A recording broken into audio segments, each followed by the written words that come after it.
কৃষ্ণক নয়ন ভৰিছা। আহা সখী হে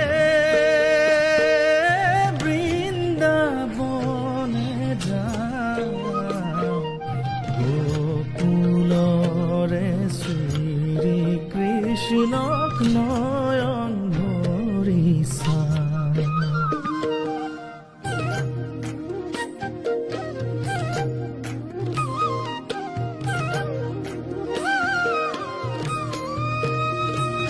হৰি হে